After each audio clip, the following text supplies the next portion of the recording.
আপনি বিমান চালনা হোক বা বিমান তৈরি হোক এই বিষয়ে আপনি একটা পোস্ট করেছেন, সে বিষয়ে আপনার বক্তব্যটা বলুন। হ্যাঁ, এ বিষয়ে বক্তব্য হচ্ছে পৃথিবীতে সর্বপ্রথম বিমান চালনার যে ধারণা, যে আকাশে উড়া, এটার ধারণা এবং এটার কল্পনা বিশ্ববাসীকে জানিয়েছে একজন মুসলিম, আর তিনি হচ্ছেন আব্বাস ইবনে ফিরনাস। তার জন্ম কত সালে?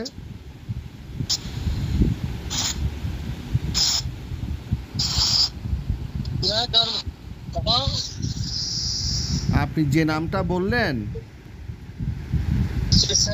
ওই ভদ্রলোকের, আপনি যে নামটা বললেন ওই ভদ্রলোকের জন্ম কত সালে? জন্ম হচ্ছে আপনার 810,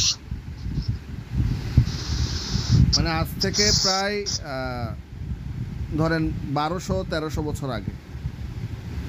হ্যাঁ হ্যাঁ। তার আগে বিমানের কোনো কনসেপ্ট তার আগের যুগের কেউ জানতো না। না, অবশ্যই জানতো না। শুধু না অবশ্যই জানতো না, জানার কোনো প্রশ্নই উঠে না। বর্তমান বিশ্বে আপনি যে সাইডের বিজ্ঞানী বলেন, রসায়ন বলেন, পদার্থ বিজ্ঞান বলেন, যত বিজ্ঞানী বলেন, এই সবগুলো হচ্ছে আপনার মুসলিম বিজ্ঞানী থেকে নেওয়া। ঠিক আছে, এখন আপনি যদি থাকে তাহলে প্রমাণ দেন। আচ্ছা, আপনার বয়স কত? আমার বয়স এটা জানা এখানে ফ্যাক্ট না, ঠিক আছে, এটা কোনো ফ্যাক্টর না। এখানে হচ্ছে আপনার যুক্তি দিতে হবে এবং যুক্তির পাশাপাশি রেফারেন্স দিতে হবে।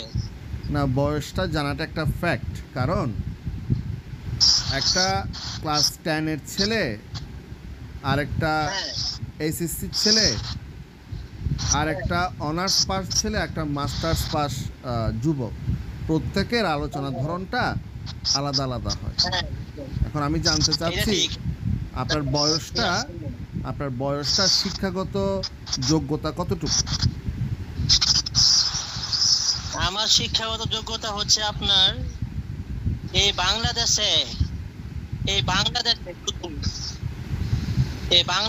কোনো সায়েন্স বলেন, সায়েন্টিস্ট বলেন, এরকম কোনো লোক নাই যে কোনো আমাদের কোনো বক্তব্য হোক, পোস্ট হোক, যেটা আমরা করব এটার বিপরীতে গিয়ে এটার এগেইনস্টে গিয়ে উনার কোনো দলিল দিয়ে আমাদের দলিলটাকে আপনার খণ্ডন করবে, এরকম যোগ্যতা কারো নাই বাংলাদেশে। হাসিব গাজী, আমি আপনার শিক্ষাগত যোগ্যতাটা জানতে চেয়েছি।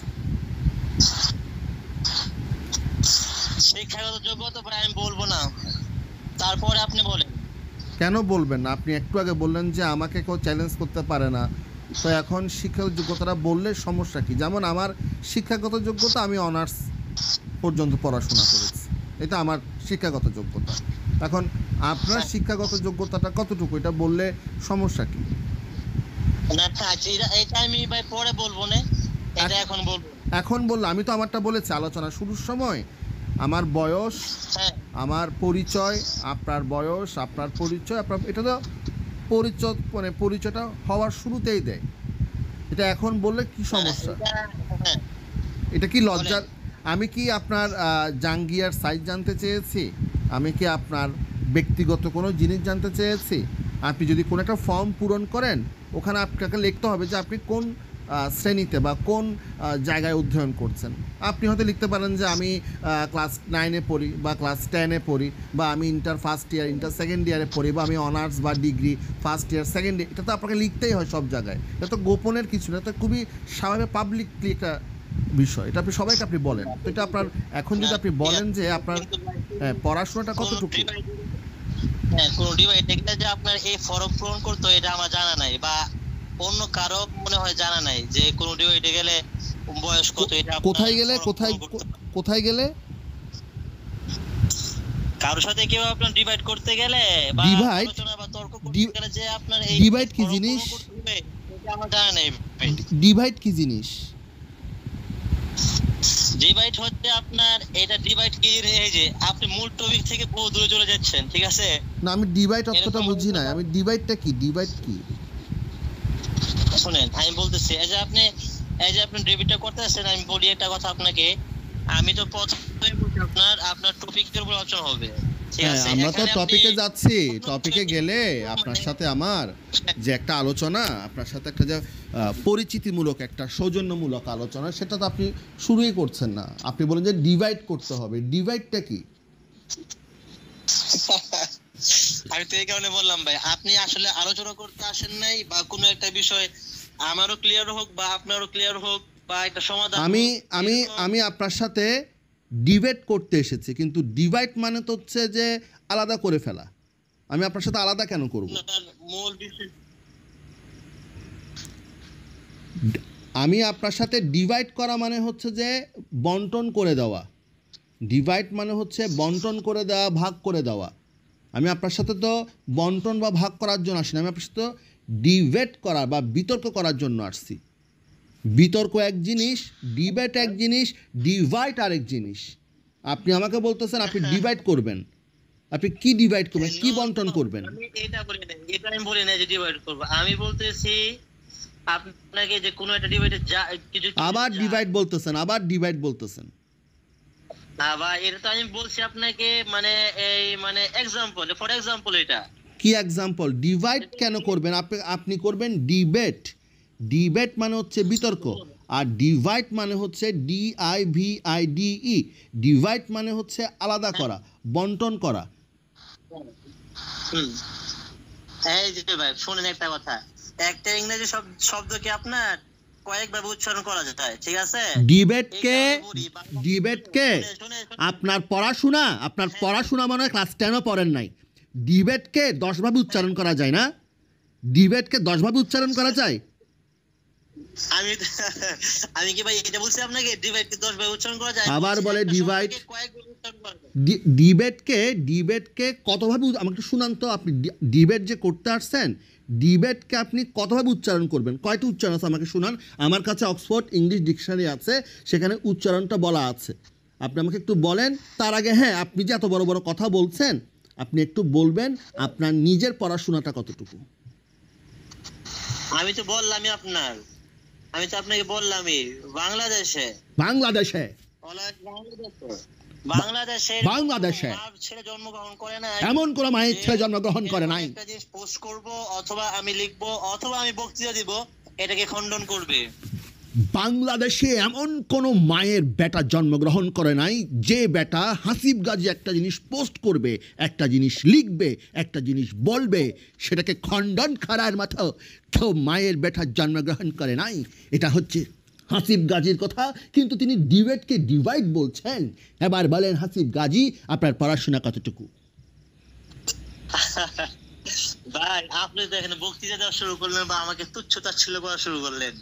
জনাব, যে ছেলেটা ডিবেট আর ডিভাইডের অর্থ জানে না, যে নিজের শিক্ষাগত যোগ্যতাটা বলতে লজ্জিত, যে পাগলের মতো বলে বাংলাদেশে কোনো বাপের বেটা জন্মগ্রহণ করে নাই, এর চেয়ে হাস্যকর, এর চেয়ে মানে জোক, এর চেয়ে মানে আপনি তো সম্ভবত হিরো আলমকে পরাজিত করবেন। আপনার কাছে হিরো আলম কিছু না।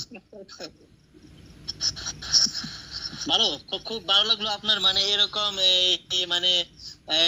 মানে কি বলবো এটাকে, আপনার এরকম একটি মানে শিশু সুলভ বক্তব্য শুনে খুব ভালো লাগলো দেখে। আর হ্যাঁ। খুব দুঃখ লাগলো আপনার জন্য। জনাব হাসিব গাজী আপনাকে দর্শকে শুনছে। দর্শকে খুব হাসাহাসি করছে। আপনি দর্শকদের উদ্দেশ্যে নিজের বয়সটা, পড়াশোনাটা একটু বলেন। আমি তো বলেছি আমি অনার্স পর্যন্ত পড়াশোনা করেছি। আপনি যদি বলেন তাহলে দর্শক বুঝতে পারবে যে আপনি মানে কোন জায়গা থেকে এসেছেন। আমরা যখন বলি অমুক হচ্ছে শাইকুল হাদিস, অমুক হচ্ছে মুফাসসির, অমুক হচ্ছে মুহাদ্দিস, উনি অমুক জায়গায় পড়াশোনা করেছেন, অমুক জায়গায় শিক্ষকতা করেন, ওটা ওনার পরিচয়। তারপরে উনি ওনারটা বলেন। এবং এত বড় বড় ইসলামিক স্কলার বা যারা পদার্থবিজ্ঞান, রাষ্ট্রবিজ্ঞান, গণিত এসব নিয়ে যারা ডক্টরেট ডিগ্রি করেছে, তারাও কোনো দিন বলে না যে বাংলার বুকে এমন কোনো মায়ের বেটা আছে যে আমার কথাকে সে ভুল প্রমাণ করতে, তারাও কেউ বলে না। আপনি যখন কথাটা বলছেন তার মানে বাংলাদেশে যদি 18 কোটি মানুষ থাকে তার মধ্যে আপনি একমাত্র বান্দা, যেই বান্দা মানে পুরো বাংলাদেশকে পরাজিত করতে পারে। তাহলে এরকম বক্তব্য যে দেয় তাকে তো অবশ্যই মানুষ জানতে চাইবে যে আপনার পড়াশোনাটা কতটুকু, আপনি কোন জায়গাতে পড়াশোনা করে আসছেন, জানতে চাইবে না?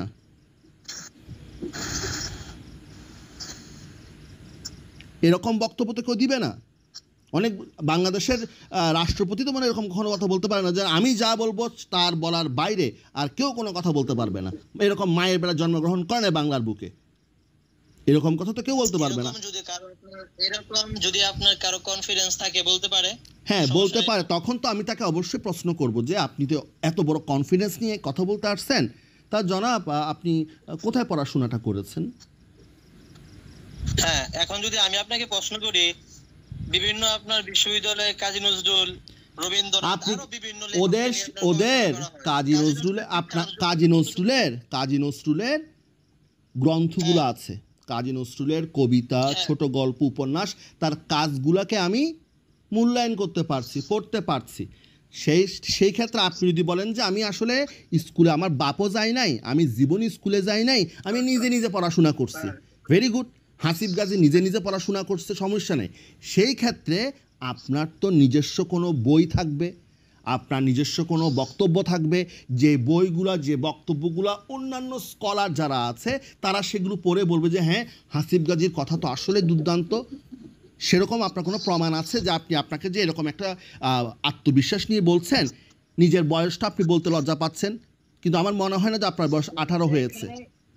আপনার যদি বলেন যে আপনি যদি বলেন যে আপনি থামেন, আপনি যদি বলেন যে আপনি রবীন্দ্রনাথের সাথে নিজেকে তুলনা করেন, তাহলে রবীন্দ্রনাথের মতো আপনার কয়টা বই, কয়টা লেখা আছে সেটা আমাকে দেখাতে হবে। সেগুলো আপনি কিছু না দেখায় দেখাবো কেন? আপনার কথা অনুযায়ী তো আপনার রবীন্দ্রনাথ বা ওই যে কাজী নজরুল, ওদেরকে নিয়ে কোনো গবেষণা করার কথাই না। ওদের যে আপনার কবিতা আছে এগুলো স্কুলে পাঠ্যসূচির মধ্যে আপনার অন্তর্ভুক্ত হওয়ারই কথা না। জনাব, শিক্ষাগত যোগ্যতা নিয়ে কথা বলতেছেন। শিক্ষাগত যোগ্যতাটা তো অবশ্যই আসবে, না হলে আপনি যদি শিক্ষাগত যোগ্যতা না আসে তাহলে আপনি মাদ্রাসায় পড়েন, আপনি জেনারেল লাইনে পড়েন, আপনি পলিটেকনিকে পড়েন, যেখানে পড়েন না কেন আপনাকে কোনো জায়গায় জব কিভাবে দিবে? আপনি কিসের ভিত্তিতে আপনাকে শিক্ষিত, উচ্চশিক্ষিত বলা হবে? আপনার পড়াশোনাটা বলতে হবে না? আপনি যদি বলেন যে আপনি কি স্কুলে যান নাই কোনোদিন? আপনি স্কুলে কোনোদিন যান নাই? স্কুলে গিয়েছেন? আচ্ছা, যদি স্কুলে গিয়ে থাকেন, যদি স্কুলে আপনি যান, তাহলে কি আপনার কি স্কুল কি শেষ করেছেন, স্কুলের মধ্যে আছেন?